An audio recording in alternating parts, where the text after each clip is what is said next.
자, 오늘 공동체의 크립토나이트 깨기, 굉장히 생소한 제목입니다. 여기 크립토나이트라고 하는 말이 등장하는데, 이 말은 존 비비어 목사님이 쓴 영적 무기력 깨기라고 하는 책을 통해서 제가 인사이트를 얻고 오늘 여러분들과 함께 말씀을 나누게 됩니다. 크립토나이트라고 하는 말은 1940년대에 미국에서 만들어진 가상의 물질입니다. 여러분 슈퍼맨 아시죠? 슈퍼맨이 만화로도 영화로도 굉장히 많은 인기를 끌었는데요, 바로 저것입니다. 슈퍼맨이 너무 힘이 세다 보니까 흥미가 없어지는 거예요. 그래서 작가들이 어떤 걸 상상을 했냐면, 슈퍼맨이 살고 있던 행성에서 저 물질 크립토나이트를 가져오면 슈퍼맨이 힘을 잃는 겁니다. 네, 제가 계속 저걸 보여주는 이유는 알고 계시죠? 연말 연초 절기 때만 나오는 분들에게 예배가 그렇게 지루한 것이 아니다, 말씀은 재밌는 것이다, 이런 걸 보여드리기 위해서 그냥 억지로 끌고 왔어요. 또 슈퍼맨을 또. 자, 크립토나이트 깨기. 우리의 공동체 안에 크립토나이트, 우리를 무기력하게 만드는 일은 무엇인가? 오늘 그 이야기를 나누려고 합니다. 여호수아 7장에 보면 이스라엘 백성들이 여리고성을 함락하고 난 이후에 일어났던 사건이 나옵니다. 그러니까 이제 출애굽해서 광야를 지나서 여리고성에 들어갔어요. 가장 강력한 성읍이었던 여리고성을 깨고 들어갔는데, 그 다음에 전쟁을 하게 됐는데 패하게 되죠. 그게 아이성 전투입니다. 제가 어제도 10시 예배 때도 다 그런 건 아니겠지만, 이게 무슨 얘기지 하는 분들 때문에 제가 이 이야기를 계속 해야 되나 말아야 되나 생각이 드는데, 이거 아는 얘기죠? 모르는 겁니까? 날씨 때문입니까? 자, 그래서 혹시 여러분들이 이 이야기를 진짜 모른다고 생각되면 올 봄에 구약개관 공부를 꼭 하세요. 여러분들이 말씀을 좀 알아야 설교도 잘 이해가 될 것 같아요. 자, 아이라고 하는 성과 전투를 하게 되면, 이 성은 굉장히 작은 성인데 여기에서 이스라엘 백성들이 패배하게 됩니다. 성경에 보니까 36명의 전사자가 나옵니다.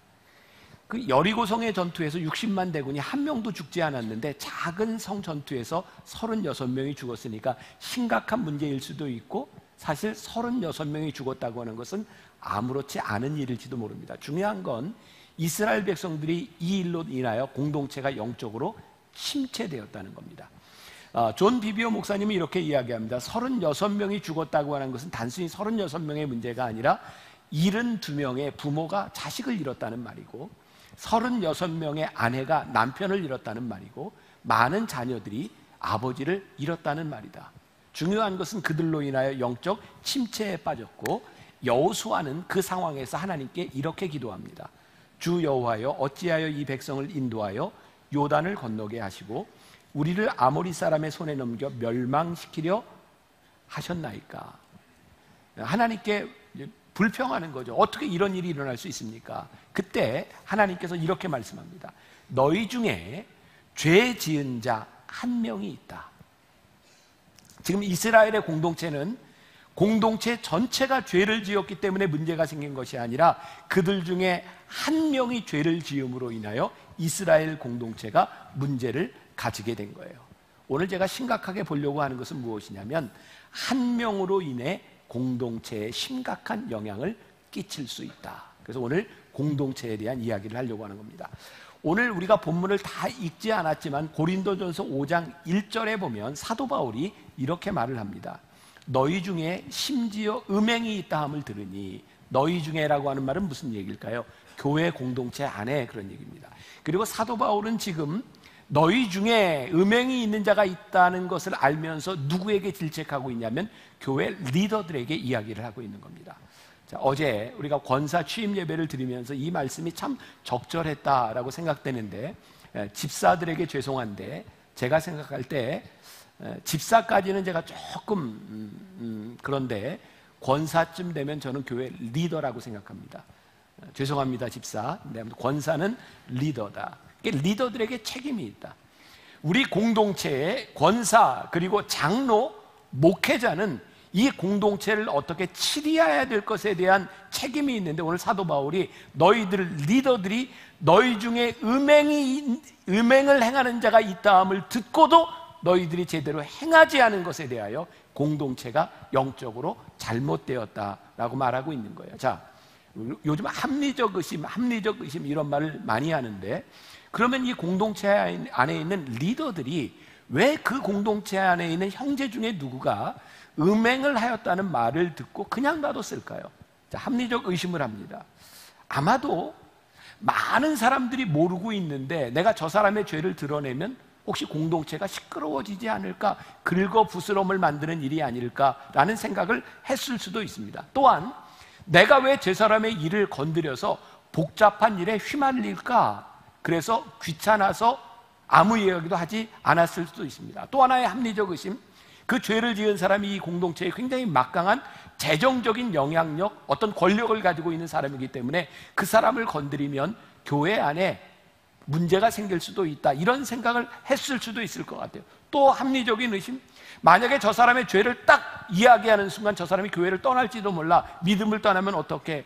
라고 생각할 수도 있고, 어쩌면 내가 그렇게 이야기를 하지 않아도 저 사람이 스스로 회개하고 돌아올지도 몰라 라고 생각했을 수도 있어요. 많은 합리적 의심이 가능합니다. 그런데 사도 바울은 그 공동체의 리더와 그 공동체에 대하여 무섭게 이야기를 합니다. 평소에 사도 바울 같지 않은 거예요. 너희 중에 그들을 쫓아내야 된다. 사단에게 내주어야 한다. 이 악한 자를 보내어 묵은 누룩을 제거해야 된다. 이 악한 사람을 너희에게 내쫓으라. 굉장히 강하긴 어조로 이야기를 합니다. 사도 바울에게 있어서 중요한 것은 사람을 소중히 여기지 않는 것이 아니라 그 사람이 속한 전체 공동체에 대한 염려를 하고 있는 거예요. 그래서 고린도전서 5장 6절에 보니까 적은 누룩이 온 덩어리에 퍼지는 것을 너희가 알지 못하느냐. 우리들이 빵을 만들 때 이스트를 넣잖아요. 누룩은 그 이스트입니다.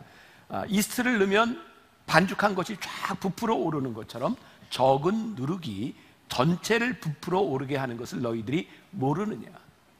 그가 한 사람이 행한 일 같지만 그가 행한 음행과 속이는 일과 우상 숭배하는 일로 인하여 너희들이 그것을 그냥 놔두면 공동체 전체가 무기력해질 수 있으니 너희들이 그것을 조심하라는 거예요. 자, 여기서 우리들이 구별해야 될 것이 있어요. 사도 바울은 예수를 믿지 않는 사람들과 예수를 믿는 사람을 구별해서 이야기를 하고 있어요. 자, 오늘 우리가 읽었던 본문 말씀 9절과 10절을 유심히 우리 한번 같이 봉독해 봅니다. 자, 시작. 내가 너희에게 쓴 편지에 음행하는 자들을 사귀지 말라 하였거니와, 이 말은 이 세상에 음행하는 자들이나 탐하는 자들이나 속여 빼앗은 자들이나 우상 숭배하는 자들을 도무지 사귀지 말라 하는 것이 아니니, 만일 그리하려면 너희가 세상 밖으로 나가야 할 것이라. 자, 지금 무슨 얘기를 하고 있어요? 사도 바울은 우리들이 살고 있는 이 세상 가운데 일어나는 죄악에 대해서 이야기를 하고 있는 겁니다. 교회 안이 아니라 바깥에 살고 있는 사람들이 음행도 저지르고 우상 숭배도 하고 속이기도 하는데, 너희들이 그들과 도무지 사귀지 말라라고 한다면 옛날에 유행어처럼 그럼 이게 무슨 말이냐? 지구를 떠나거라는 말과 같다는 거예요. 어떻게 우리들이 살 수 있냐는 거예요. 그러니까 사도 바울은 우리의 현실을 부정하고 있는 것이 아니라 우리들이 살아가는 삶에는 그런 사람들과 살아갈 수밖에 없다는 것. 내가 지금 너희에게 하는 이야기는 그런 이야기가 아니라 지금 이 교회 공동체 안에 신자라고 불리우는 사람들에 대한 이야기를 하고 있다, 이 말이에요. 자, 11절. 자, 같이 봉독합니다.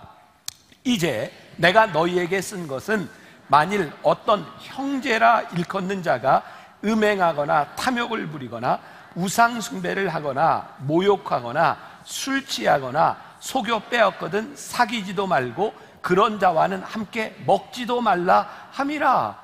사도 바울이 굉장히 강경하게 이야기를 하고 있는 거예요. 이 말을 우리들이 잘 이해를 해야 합니다.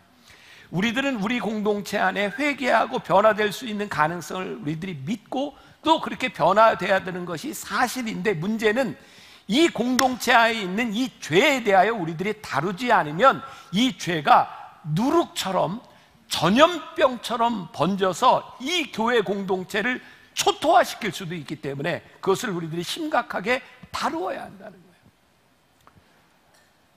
아마 교회를 다니는 우리 크리스찬들에게 있어서 요즘 참 마음 아픈 게, 어떤 언론사가 지금 집중적으로 교회와 목회자들의 일탈에 대해서 계속해서 보도를 하고 있어요. 마음 아프죠, 우리 굉장히.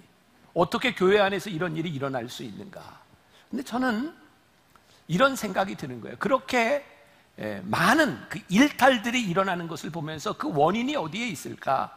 우리가 지금까지 이 교회 공동체 안에 일어났던 일탈과 죄에 대해서 우리들이 침묵하고 그 죄를 우리들이 올바로 다루지 못한 것으로 인하여 그 후유증과 그 영적 무기력함을 우리들이 당하고 있는 거예요. 그래서 어떤 면에서 세상 사람들이 어떤 의도로 그런 죄를 드러내고 있는지 모르지만 저는 이것이 교회 안에 굉장히 긍정적으로 작용할 수 있다고 생각해요. 우리들의 부끄러운 것이 단순히 폭로되는 것으로 끝난다면 이게 부끄러운 일인데, 그 일을 통하여 우리들이 무엇을 잘못했고 우리 교회 공동체 안에 이 죄의 문제가 해결될 수 있다면 그것은 긍정적인 일이다. 죄송합니다. 제가 집사와 권사를 이렇게 구분해서 죄송한데 우리 교회 집사들이 참 많은데 권사도 많고 장로도 많고, 교회에 어떤 집사가 죄를 졌다, 그 세상 사람들이 뭐 집사 뭐 그럴 수 있을 것 같아요. 근데 권사가 죄를, 권사가라고 얘기하지 않겠어요? 근데 장로가 근데 목사가 그런 일을, 목사가 이러지 않겠습니까? 그러니까 우리들이 교회 안에 리더가 된다고 하는 것은요, 우리들이 신자로 불린다고 하는 것은 우리들에게 굉장히 큰 책임에 대한 문제이기도 합니다. 그래서 고린도전서 5장 5절에서 이런 자를 사탄에게 내어주었으니 이는 육신은 멸하고 영은 주 예수의 날에 구원을 받게 하려 함이라. 이 말씀을 저는 이렇게 이해합니다. 교회 공동체 안에 있는 사람들이 죄에 대한 문제, 그것이 드러냈을 때 사탄에게 그를 내어줌으로 인하여 그의 영이 마지막 날에 구원을 받게 하려 함이라. 그러니까 우리들의 죄와 잘못된 것들에 대하여 징계와 심판이 있어야 되는 거예요. 그래야 그 영이 사는 거예요. 근데 우리들이 그것을 하지 않고 잘못된 것을 드러내지 않고 음행하고 우상숭배하고 속이는 일들에 대하여 교회가 침묵할 때 그것은 단순히 덮어주는 것이 아니라 그의 영혼을 죽이는 일이 될 수도 있다.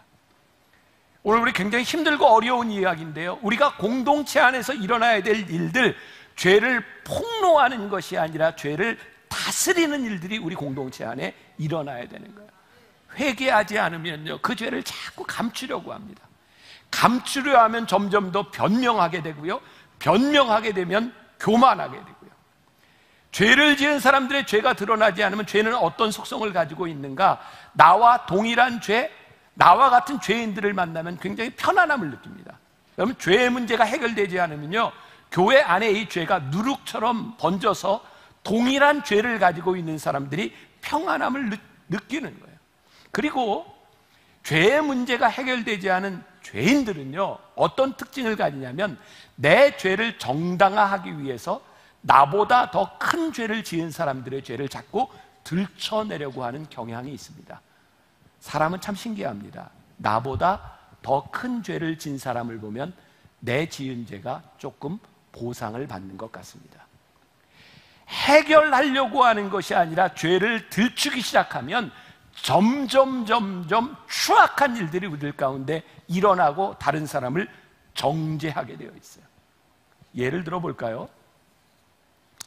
주일날 예배 시간에 보면 이제 앞자리에 앉는 분들이 있어요. 앞자리에 앉는 분들은 딱 두 부류로 나눠집니다. 하나는 일찍 와서 예배를 준비하는 사람과, 이제 자리가 부족하니까 우리 장로님들이 이렇게 안내를 하는데 늦게 오는 사람은 자리가 없으니까 끝까지 앞에 끌어다가 빈자리를 채웁니다. 그래서 일찍 오는 경우와 늦게 오는 경우, 두 경우에 앞자리에 앉을 가능성이 많습니다. 자, 혹시라도 지금 앞자리에 앉은 분들 중에 마음 상하지 말고 그냥 제가 예를 드는 거예요. 그럼 늦게 오는 분들과 일찍 오는 분들의 차이는 뭐냐면, 일찍 와서 준비하는 사람들은 그냥 편안하게 와서 앞자리를 앉지만 늦게 와서 안내를 받는 사람들의 태도는 거의 이런 표정입니다. 이렇게 와서 이렇게 옵니다. 이런 상상을 해보세요. 내가 이렇게 오는데 딱 옆을 보니까 아니 권사나 장로님쯤 되는 사람이 같이 이러고 와. 그럼 내가 펴집니다. 아, 이 권사도 오는데 뭐 내가, 마음이 굉장히 편안해지는 거죠. 이게 죄의 속성, 이게 누룩과 같다는 거예요. 우리들이 신앙을 제대로 지키지 못하고 하나님 앞에서 정결함을 지키지 못하면 어떤 문제가 생기냐면, 내가 지고 있는 죄에 대한 문제들에 대해서 자꾸 정당화한다는 거예요. 그래서 우리들이 새로운 공동체를 꿈꾸며 우리들이 알아야 되는 것이 있는데, 죄에 대한 문제들을 노출과 폭로에 대한 문제가 아니라 사랑의 관점에서, 관계의 관점에서 우리들이 죄를 다루어야 된다. 우리들이 이 사랑이 없는 이 죄들은요, 어떤 문제들이 생기냐면 자꾸 죄에 대해서 방어적이 돼요. 왜? 사랑하지 않는 사람이 죄를 이렇게 드러내면 힘든 거예요. 자꾸 방어를 하기 시작하면 점점 벽을 쌓기 시작합니다. 여러분, 죄의 문제가 해결되지 않는 공동체는 그래서 관계가 깨어지는 거거든요. 그런 경험들이 있죠. 뭐 친구들 모여서 이렇게 막 식사하면서 이야기하다가 제일 재밌는 건 뒷담화잖아요. 막 재미있게 막 한참 뒷담화를 하다 보면 그 다음부터 아무도 화장실을 못 가잖아요. 무슨 얘기가 나올지 몰라. 불안해져요. 두려워지는 겁니다. 참다운 사랑의 관계가 아닌 그 관계들은 우리들에게 두려움을 가져다 줍니다. 그래서 성경에서 사랑은 두려움을 내어 쫓나니, 그러니까 사랑은요, 우리들의 죄가 드러나는 것들에 대해서 힘들기는 하지만 두려운 것이 아니라 해결해 주는데, 사랑이 없는 공동체에서는요, 점점 두려움으로 인하여 공동체를 서로 비난하게 되는 거죠. 참된 사랑, 참된 공동체가 서로를 지켜주는 거예요. 에베소서 6장에 보면 전신갑주를 입으라 라고 하는 말이 나오는데요, 전신갑주, 구원의 투구도 쓰고, 이 가슴을 뭘로? 의의 호신경을 입고, 진리로 허리띠를 띠고, 평화의 무장한 신을, 복음의 신을 신고, 이게 전신갑주를 입는 게 나오잖아요. 그런데 보세요, 갑옷을 보면요, 특징이 있습니다.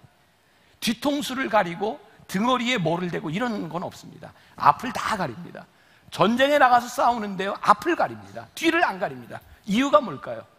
내가 전쟁에 나가서 싸우는데 내 뒤에 있는 동료가 나를 지켜주는 거예요. 그때 우리는 믿음을 가지고 앞서 나가 싸울 수 있는데, 만일 뒤가 의심스럽다면 우리는 앞에 나가서 싸울 수가 없는 거예요. 여러분, 교회 공동체가 어떤 공동체냐? 우리가 함께하는 믿음의 지체들이, 믿음의 형제와 자매들이 나를 지켜주는 것을 믿고 의의 병기를 두고 나가서 싸울 수 있어야 되는 거예요. 그게 우리 교회 안에 우리들이 꿈꾸는 믿음의 공동체의 모습이죠. 자, 우리 공동체는 지난 2000년 기독교 역사 가운데 세 부류로 크리스찬들이 나누어집니다. 첫째는요, 세속화된 크리스찬입니다. 세속화된다고 하는 것은 무엇인가? 이런 거, 오늘 여러분들이 예배를 드리는데, 자, 우리들이 예배를 거룩하게 표현하죠. 왜? 우리 거룩한 예배를 드려요. 근데 여기를 딱 나가면서부터는 우리는 세상과 동일한 세속적인 사람, 이것을 세속화라고 말할 수 있어요. 우리의 믿음을 가지고 있는데 세상 것과 같이 되는 거예요. 이 세속화된 크리스찬들은요, 정말 영향력이 없습니다. 세상이 우리를 우습게 여깁니다. 조그만 돈을 가지고, 조그만 권력을 가지고도 우리들이 얼마든지 신앙을 버릴 수 있습니다. 그래서 세상의 조롱거리가 되기도 합니다. 부끄러운 이야기는 여러분들에게만 있는 것이 아니라 목회자들에게도 동일한 것 같아요. 제 친구 중에 하나입니다. 같이 신학을 하고 목사가 됐어요. 어느 날 제가 들은 이야기입니다. 어떤 교회 저녁 예배 초청을 받아서 설교를 하고 밖으로 나가면서 교인들과 함께 인사를 하는데, 어떤 여자분하고 인사를 하다 깜짝 놀랐대요. 서로 놀란 거예요. 자기가 평소 가는 술집 주인이 거기서 예배를 드리고 술집에 찾아오는 목사가 설교를 한 거예요. 무섭고 죄송한 일인데, 설교하는 목회자들 중에 주일날 강단에서 설교하지만 주일날 이 강단을 벗어나서 이 세상에 속한 삶을 살아가는 사람도 있다는 거예요. 어떻게 그 삶에서, 그 말씀에서 능력이 나타날 수 있겠는가? 오늘 예배를 드리는 여러분들 가운데 주일날 예배를 드리는데, 이 세상에 가서 동일한 세상 사람들로 살아가는데 우리들이 어떻게 능력 있는 삶을 살아갈 수 있겠는가? 우리 교회에도 있었던 일이에요. 오래전, 20, 30년 전 만나교회 교육목사로 있던 분이 목사기는 한데 담배를 못 끊었어요. 교인들이 있는데도 필 수 없으니, 그것도 담배는 왜 꼭 밥 먹고 난 다음에 피고 싶어요? 그래서 점심 먹고 밖에 몰래 나가서 담배를 피다 여러 번 걸렸어요. 결국 교회를 사임했어요. 여러분, 담배를 피고 안 피고가 구원에 대한 문제가 아닙니다. 여러분, 담배 핀다고 구원 못 받나요? 그런 차원의 문제가 아니라, 적어도 목회자로 살아가며 교인들이 우리 목사님은 그래도 술, 담배 정도는 안 하고 목회를 했으면 좋겠어. 이건 진리에 대한 문제가 아니라 목회자로서 교인들을 섬기는 부분에 대한 문제인 거죠. 그런데 그것 하지 못하면서 부끄러움을 당할 때 우리들이 어떻게 영적으로 능력 있는 사람이 될 수 있겠는가? 여기 있는 여러분들, 집사, 권사, 장로, 아니 여러분들이 크리스찬도로 살아가면서 적어도 교회 안의 공동체인 형제들에게 세상이 원하는 것이 있고 바라는 것이 있는데 그거 지키지 못하면서 세상과 똑같이 살아가면서 우리들이 어떻게 영적인 능력 있는 공동체를 우리들이 꿈꿀 수 있겠는가? 근데 우리들 주변에 이 세속적인 그리스도인들이 많은 거예요. 우리 중에 누가 세속적인 크리스찬인가? 두 번째 부류가 있어요. 금욕적인 크리스찬들이에요. 금욕적인 사람들은 어떤 일인가? 2000년 역사 가운데 이건 계속되었던 일들이죠. 이 세상이 더러우니, 세상이 죄악이 있으니 나는 이 세상과 함께 살아갈 수 없어. 그래서 거룩한 곳으로 들어가요. 그래서 수도원주의 운동이 일어나죠. 요즘 또 기도원이라는 곳에 사람들이 난 세상과 단절해서 기도원에 들어가서 살겠어. 저는요, 세속적인 그리스도인과 금욕적인 그리스도인 사이에 두 가지의 편의주의를 함께 봅니다. 예수님 당시에는 SNF파 같은 사람들 그랬고요. 세속적인 사람들은요, 예배를 드리는 크리스찬으로 살아가면서 세상에서 편하게 살고 싶다는 거예요. 금욕적인 그리스도인들은 세상은 지저분하고 세상은 더러우니 내가 신앙생활을 좀 편하게 해봤다는 거예요. 세상과 연결시키지 않겠다는 거예요. 이런 두 부류의 흐름이 지난 2000년 기독교 역사 가운데 많이 있었어요. 그런데 세 번째, 하나님이 우리들에게 원하시는 그리스도인의 모습은 무엇이냐면 이 세상에 살면서 그리스도인으로 우리들이 어떻게 살아가느냐에 대한 문제예요. 어제 권사 취임식을 했어요. 100여 명이 넘는 사람들이 권사가 됐어요. 우리 3월 말에는 우리가 장로로 또 취임식을 가질 거예요. 권사는요, 교회에서 임명을 받았지만 권사됨이, 장로가 교회에서 됐지만 장로됨이 이 세상 가운데서 드러나야 되는 거예요. 제가 이 교회에서 목회를 하고 설교를 하고 있지만 이 목사됨이 이 교회 안에서 멈추는 것이 아니라 이 세상 가운데서도 목사임이 드러나야 되는 거예요. 그래서 저는 교회의 젊은이들이 종종 신학을 하겠다, 목사가 되겠다 그러면 일단은 말립니다. 꼭 목사가 돼야 되겠냐? 너같이 훌륭하고 너같이 똑똑하고 너같이 영향력 있는 사람이 다 목사가 되면 이 세상은 누가 지키겠냐? 하나님께서 우리를 부르신 이 거룩한 부르심은요, 이 세상 가운데서 우리들이 어떻게 크리스찬으로 살아갈 수 있는지를 우리들에게 부르십니다. 유명한 디트리 본헤퍼라고 하는 그 독일의 신학자는요, 2차 세계대전이 끝나기 전 1945년 끝나기 전에 사형을 당해요.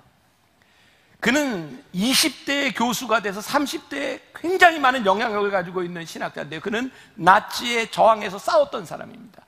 그 당시 2차 세계대전에 나치와 저항했던 많은 신학자와 철학자들이 미국으로 많이 넘어갔습니다. 여러분, 독일의 유명한 프랑크푸르트 학파가 미국에 가서 꽃을 피우죠. 많은 신학의 사조들이 미국에서 꽃을 피웁니다. 그들은 나치와 싸우지 아니하고 그곳에 가서 자유롭게 학문을 연구하고 신학을 연구해서 그 사람들 괜찮은 사람입니다. 그런데 이런 생각이 들어요. 이 디트리 모네퍼가 이야기했던 것처럼 누가 이들과 맞서 싸우겠냐는 거예요. 다 도망가면 이 죄악에 대해서 누가 맞서 싸우겠냐는 거예요.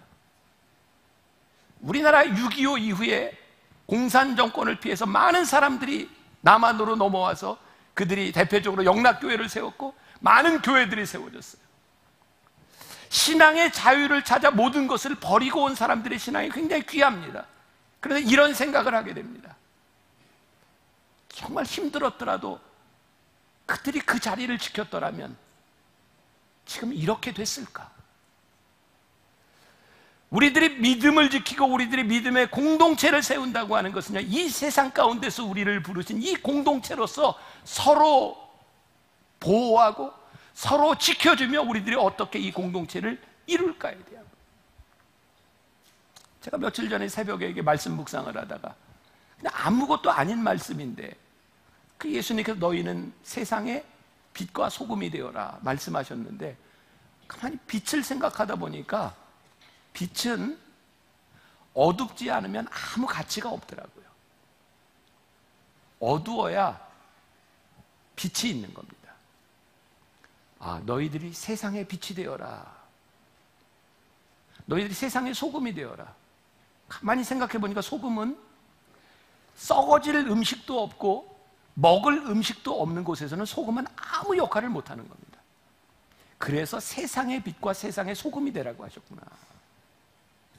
우리 교회 공동체는요, 세상과 분리돼서 살아갈 수 있는 공동체도 아니고, 우리들이 세상 속에서 세속화되는 사람들도 아니고, 이 세상 가운데서 어떻게 믿음을 지키며 살아갈 것인가, 이 공동체를 우리들이 이루어야 되는 거예요. 근데 이게 혼자 힘든 거예요.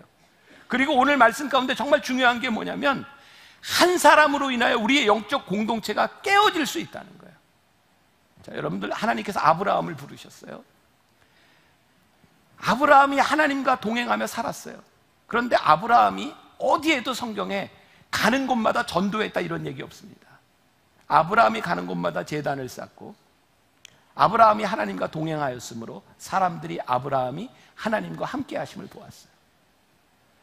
이삭, 그는 진짜 억울하게 우물을 팔 때마다 우물을 빼앗기는 사람이었어요. 그 당시의 우물은 생명과 같은 거였거든요. 그런데 그 우물을 빼앗기고 옮겨가서 또 우물을 파고 또 빼앗기고 우물을 파고 또 빼앗기는 것을 바라보며 사람들이 이삭을 바라보며 하나님이 그와 함께 하심을 보았어요. 야곱, 물론 형을 속이고 아버지를 속이고 피난 가서 그의 외삼촌 집에서 이방의 땅에서 우상을 섬기는 사람들과 함께 그가 양을 치며 살았는데, 진짜 놀라운 일은 뭐냐면 야곱 때문에 그의 외삼촌의 집이 복을 받습니다. 요셉이요, 그의 형들에 의해서 노예로 팔려갔어요. 노예로 살아가는 동안 요셉이 보여준 것은 하나님이 그와 동행하셨고 하나님이 그와 함께 하심으로 인하여 그가 형통하였더라. 요셉이요, 애굽의 총리가 되어서 애굽이 복을 받습니다. 우리 공동체 안에 죄를 지어서 영적 크립토나이트, 영적으로 무기력하게 하는 사람이 있는 반면, 공동체 안에 한 사람이 제대로 됨으로 인하여 공동체를 살리고 이 세상을 살리는 일을 하는 거예요. 그럼 우리가 꿈꿔야 하는 믿음의 공동체가 무엇이에요? 죄의 문제를 그렇게 쉽게 다루는 것이 아니라, 단순히 폭로하는 것이 아니라 하나님 앞에서 우리들이 드러나야 되고 교정되어야 되고, 그리고 영적인 능력을 가지고 이 세상을 바꾸는 일들을 할 수 있어야 돼요.